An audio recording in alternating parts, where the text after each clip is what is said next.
Welcome back, everyone. Another amazing session from two more of our amazing alumni. So we'll start off with a talk by Smadar Naoz.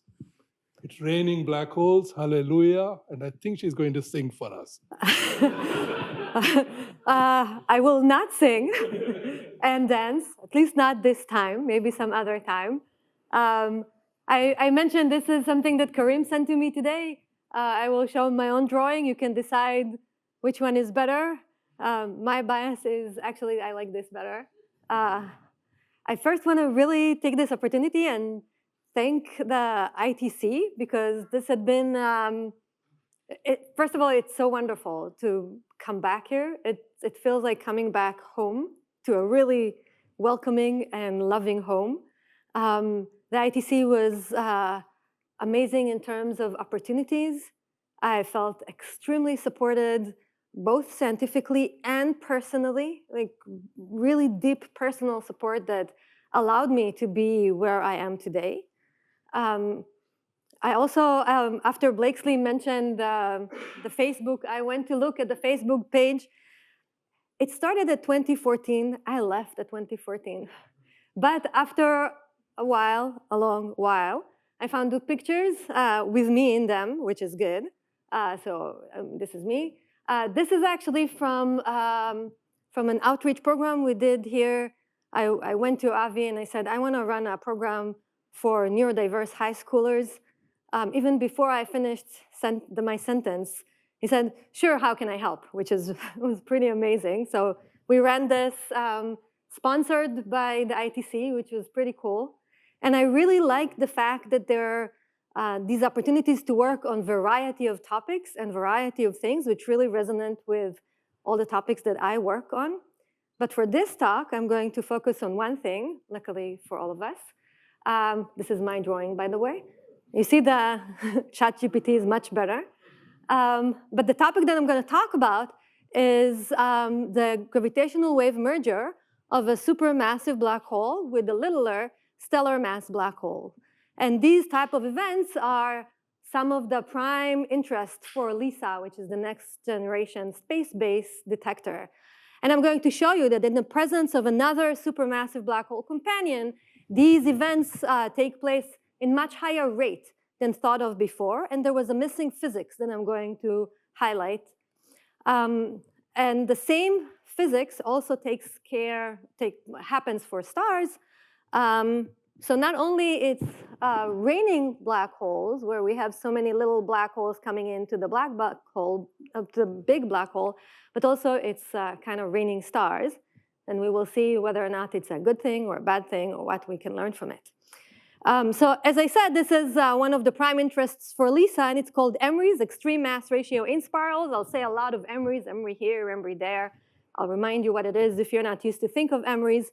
And this is what LISA will see. This is from LISA's mission proposal. It's a busy plot, so let me walk you through it. This is the characteristic strain to tell me how much the arm of LISA will change due to interaction of gravitational waves. And this is the frequency of the wave. This is LISA's sensitivity curve. You can see here the bump that comes from a stochastic gravitational wave background from our own local wide dwarf binaries. And there are so many of them that they create this little bump here. And the EMRIs are here. This is where people used to expect for them to exist. And I will actually jump now to the punchline, so you can go to sleep after that if you want to. I will show you that the EMRI rate is so high that it creates this stochastic background level and basically overshadowing everything here. And the EMRIs that we will see will be more eccentric and will be much higher in their signal to noise, will need to be much higher in signal to noise in order to overcome this. Here, this is an envelope. Underneath, there are lots and lots and lots and lots of harmonics that come because these are very eccentric systems. So that is the punchline. And I will start by describing how do we form an EMRIs and why do I think that this is happening and what can we learn from that. So how do we form an EMRI? Well, we need a supermassive black hole. That's good. Almost every galaxy has one. And we need a sea of little particles around them, like little black holes or stars. That's good because many of these supermassive black holes have a nuclear star clusters around them with their relevant prescription. I'm going to describe two type of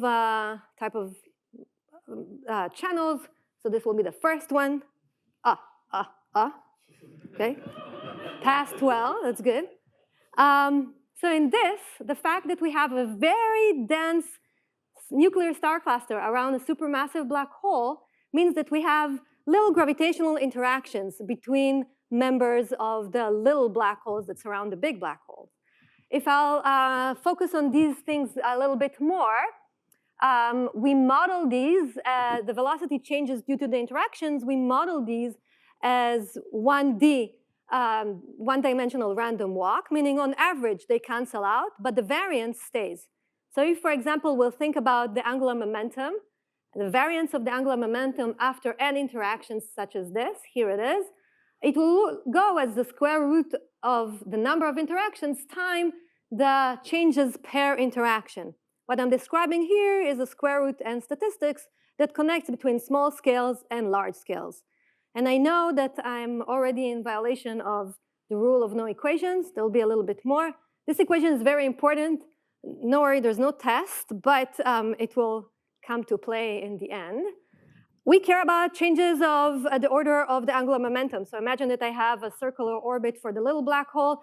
I want to drive it to be on the big black hole, so I need to make it from a circular to a line, basically. So I need to change the angular momentum by an order of itself.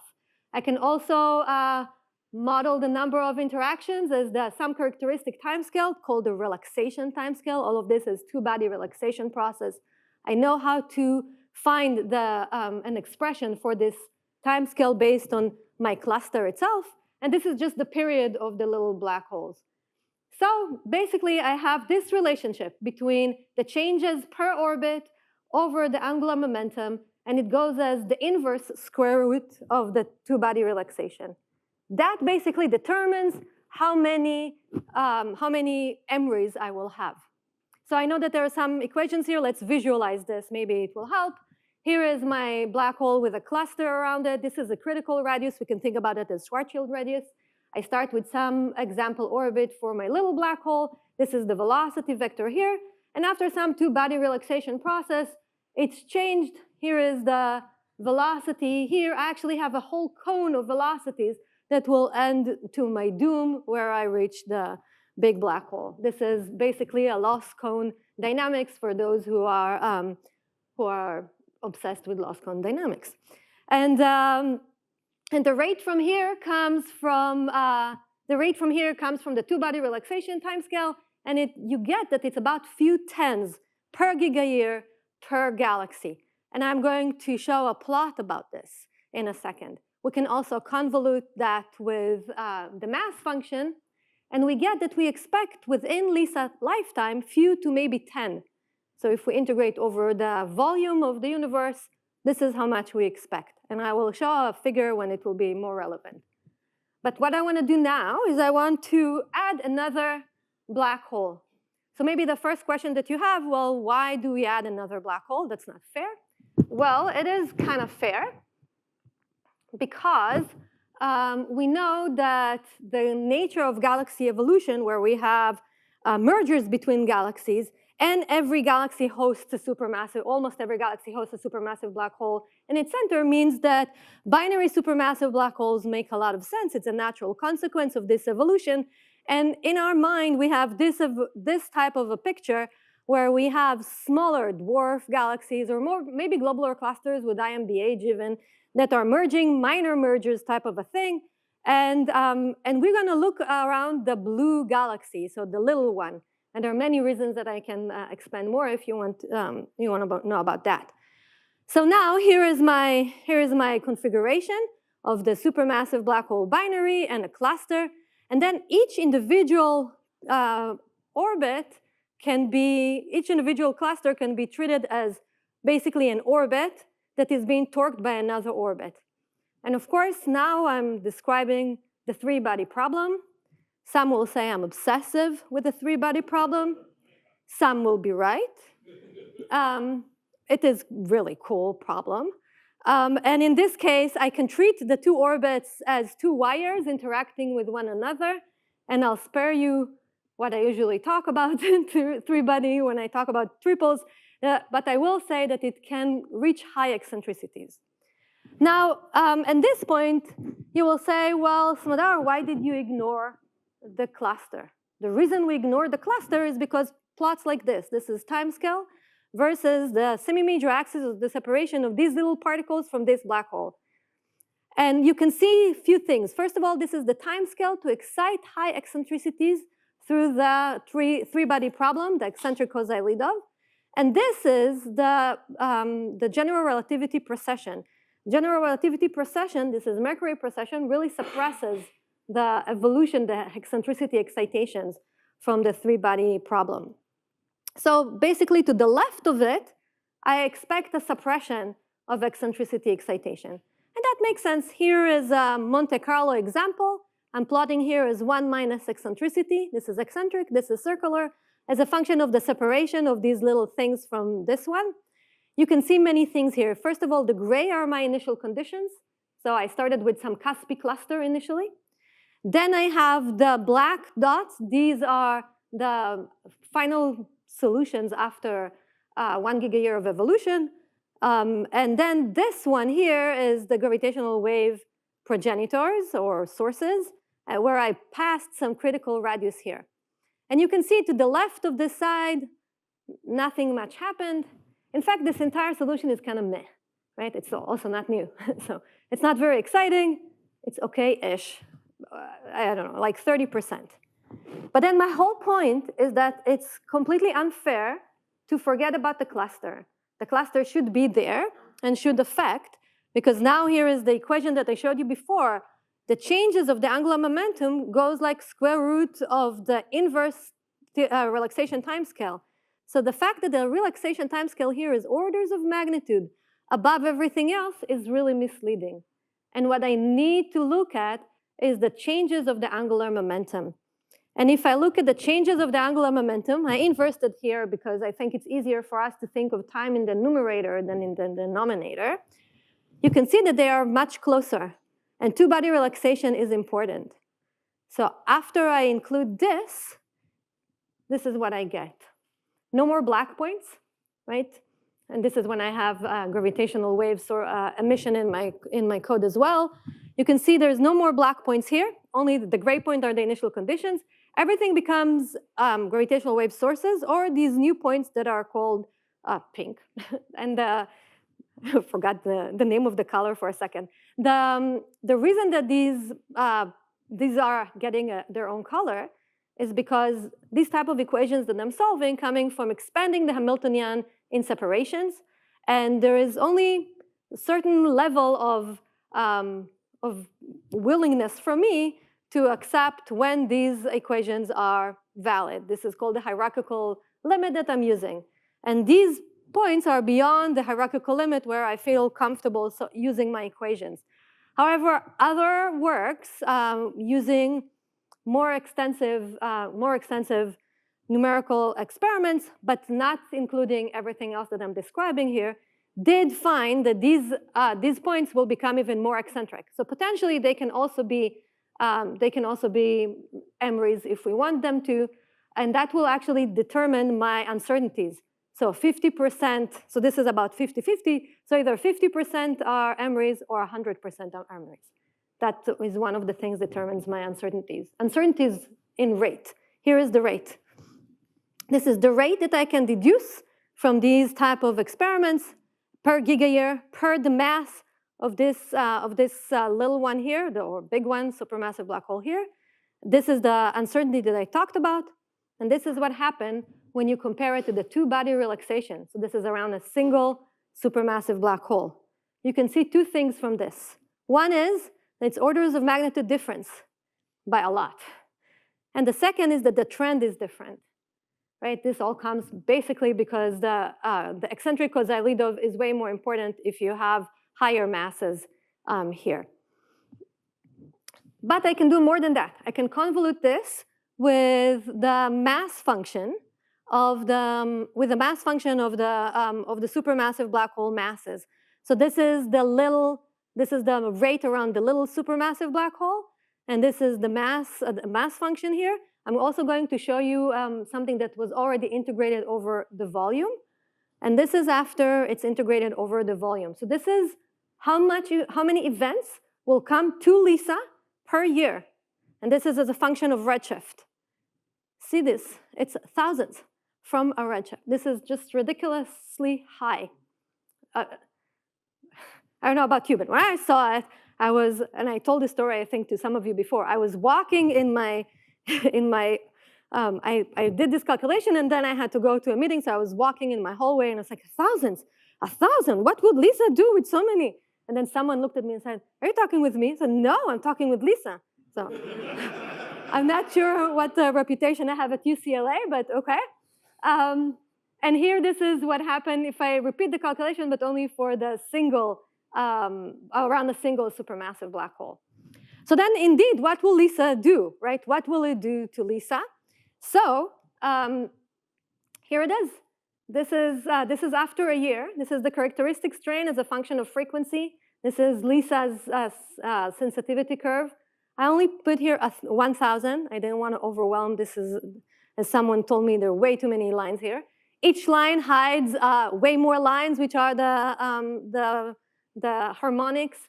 Purple is SNR larger than 8, and gray is below 8. This will give a big stochastic gravitational wave background. And this was a new calculation for me, so I did it in 3 different ways. Found a consistent. So 2 of them numerical. 1 of them is actually an average over all realization. This is why it's a little bit lower. And this is why I think it will literally raining black hole. There's so many that will rain on LISA. All right, so at this moment, you may have 2 questions. Question number 1, is this really bad news for LISA? And question number 2 is, what about all the stars? Right, we know that the center of galaxies also have lots of stars. And when stars, the same physics should also work for stars. And the stars coming very close to supermassive black hole, they'll undergo tidal disruption event. We see tidal disruption events. Do we see so many? This was a question that Ramesh asked me last time I talked about this, and he heard, and I talked with him after that. And now I'm putting everything nicer in a more coherent, I think.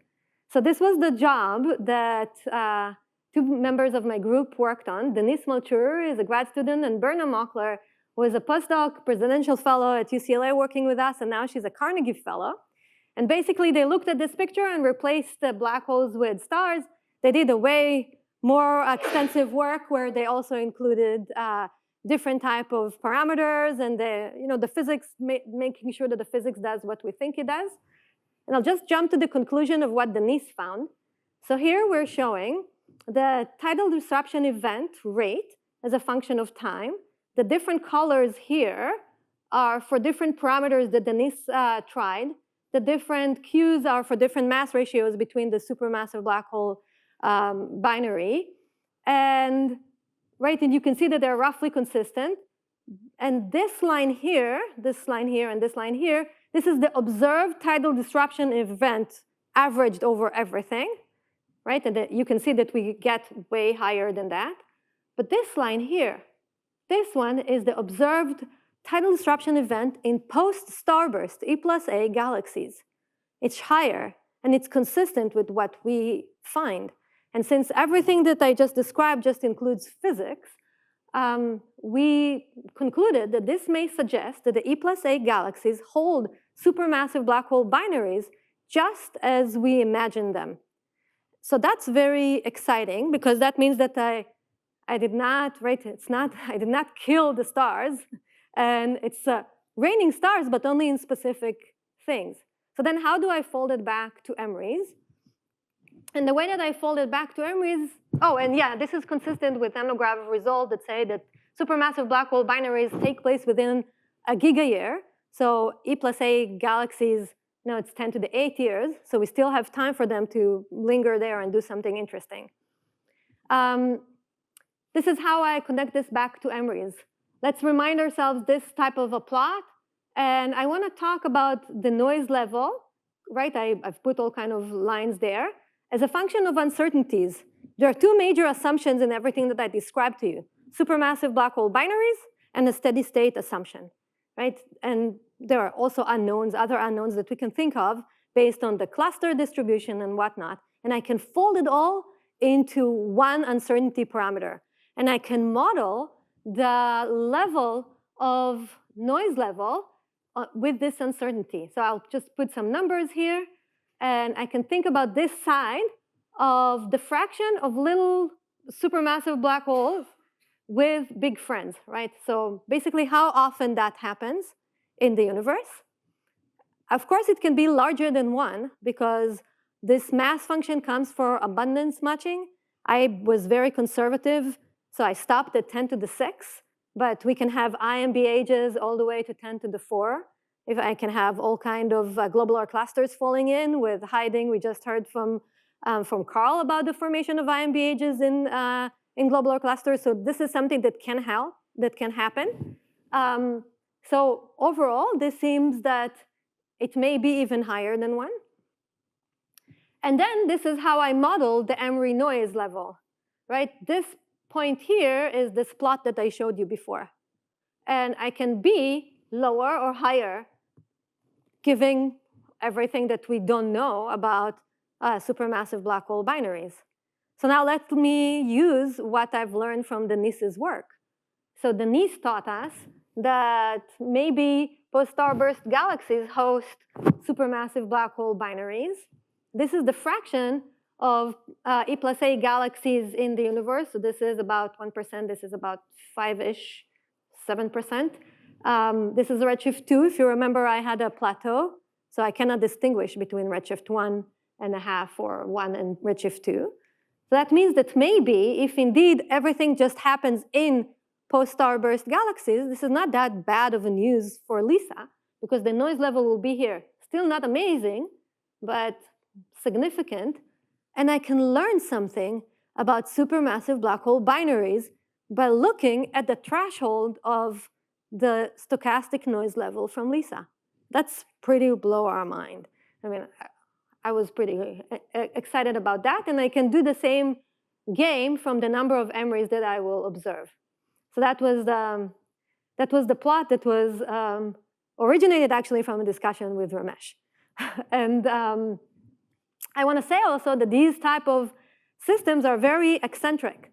So these Emrys are actually not your usual way of thinking on gravitational waves. They're not chirping. They're not finishing their business. They're not merging as you see them. They're actually continue to orbit again and again and again. And because they're so wide, they'll basically burst. And this is the work of Ziyuan Xuan, one of my students. And here, what we studied is the burst detected per year as a function of all the detectable bursting sources. There are many things that can burst, like our own galactic center should have binaries. These are stellar mass binaries that will be eccentric due to the eccentric Kozai-Lidov mechanism that will burst. Globular clusters will have bursting binaries. But you can see that the Emrys are overshadowing everything. So even in bursting situations, that can be quite complicated. The last thing I will tell you that not just black holes burst, but also stars burst. This is like repeated partial tidal disruption events, and this is the work that Denise and Brenna did. They did not do this bad animation. This was me. But one of the things that they did show is that many of these systems are actually repeated tidal disruption events. It comes for free because you have so tidal disruption events, the way that people are thinking about this is often through two-body relaxation. You shoot something in, but they come on such high eccentricity and such wide orbits that you don't expect them to see repeated. But for us, because we have both the eccentric Kozai-Lidov, which is secular in nature, so it's always grazing interaction, and the two-body relaxation, which is a diffusive thing, so I can come and have short periods, I get repeated partial tidal disruption naturally. This is an example. So here is the semi-major axis, and Denise shows here that she got a repeated tidal disruption event, which is just grazing the tidal radius, so it's partial. And this is her expectations for the different, oh, it doesn't say. These are two different mass ratios of the supermassive black hole binaries. All the histograms are for different type of systems that we try, different eccentricities, different everything that you can imagine. But the nice thing here is that we compare two observations of repeated tidal disruption events, and it seems that it works pretty well, and certainly cannot be explained by the Hills problem. So I ended up liking the ChatGPT better, and those are my conclusions. And thank you very much, and thank you, ITC.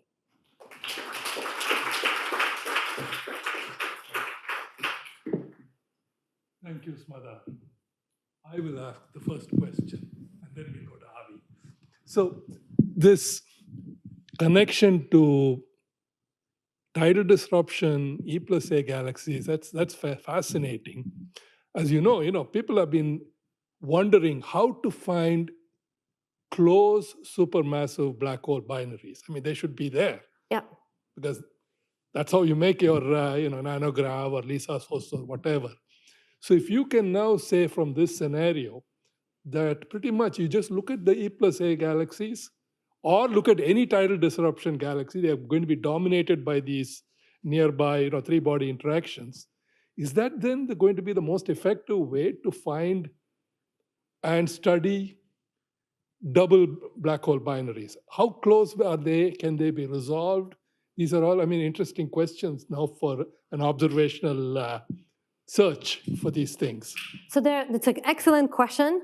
Part of it was also addressed by Brenna Moklor in her paper that she led. The idea is that they cannot be too close for this to take place. So we've put them on the sphere of influence of one another. So it's about 1 to few parsecs. But they can come closer as time goes by through the scattering events, which is something that we're working on now. But what Brenna showed is that you can light up this way the small black hole. So I can say something, don't scoop me, people, that we're working with SUVI, and what we're finding now is that there are some systems that the measurements of the black hole mass from tidal disruption events do not agree to the measurements of dynamical measurements. And in fact, it seems that the TDE results a lower mass. And we think it's because it's the companion that it's hard to resolve it because 1 parsec is too small to be resolved. These are many far, far away things. But you can actually see them there. So this is really exciting because, first of all, I get to work with observers. I'm very happy. And second, I think this really goes along the line that we were able to see tidal disruption event that happened on the smaller supermassive black hole. Fantastic. Yeah, we're going to have a zillion TDEs once LSST gets going. Yes. That's going to be great. So, Avi. Yeah. So if we look at your plot and just extend it to 10 to the minus 8 hertz, that's where the pulsar timing arrays are operating, and they claim to have detected a strain of order 10 minus 15 or so, which is way up on the top left. And my question is, isn't your Emory stochastic background way under the stochastic background that the PTA is claiming, so that it will be buried by a much larger stochastic background? So if I understand correctly, their stochastic background will not reach this level. Why? Because it falls down in the mergers. So they are kind of, so here at 10 to the minus 6 to 10 to the minus 7, it falls down. These are like their, right, they have their plots where they show the background and then it goes down. But I do want to say one thing about what their results. And their results are model dependent that comes from circular supermassive black hole binaries. However, I think that, what they do, they just paste supermassive black hole binaries on galaxy merger simulations. but I think that supermassive black hole binaries are not necessarily should be circular. They can be eccentric. And if they're eccentric, actually, I think there's first a better way to see them. Second, they'll be bursty. And I think that might help also with their conclusion about how massive and what's the mass ratio that they get.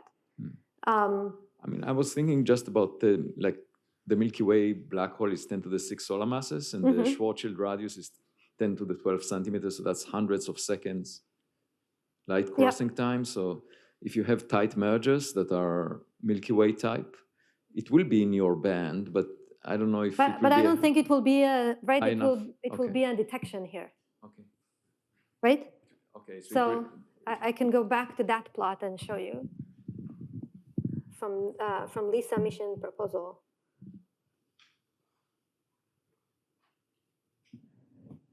Right. The supermassive black hole masses are supermassive black hole mergers are expected to be here. Right. This is where you're thinking. I was thinking about 10 to the 6 actually. The line, over there. No, 10 to the 6 solar masses, sorry. Oh, yeah. 10 to the 6 solar mass, these ones. Yeah, so isn't it above your... But this is a detection. This is not a, right, this is a real detection. It's not a stochastic background. Okay. So where is the stochastic? Their stochastic background is happening here, like this. It falls down. Okay, question there. Yeah. So this is like a merger detection, right? Thank you. Well, thank you so much for the talk. And something I've been wondering about is, it seems like a pretty large fraction of the cluster of stars might be affected over, say it takes a gig a year. Well, we don't really know how long it takes to get from a parsec to merged. But I was curious how you thought this might affect, say, like the cluster distribution as a whole, with the idea in mind that there are actually a number of these nuclear star clusters that we can resolve even in A+A galaxies. And so are there like maybe traceable properties on the, say, surface brightness distributions or that sort of thing that we could try to probe? It's an excellent question and touches upon the second assumption that I mentioned, that I assume steady state. Yeah. So I am not 100% think that steady state is a fair assumption at all, which is what I try to convey in this, I'll go to it, in this uncertainty plot. The uncertainty plots basically come to say that I may not have a steady state. At the end of the day, I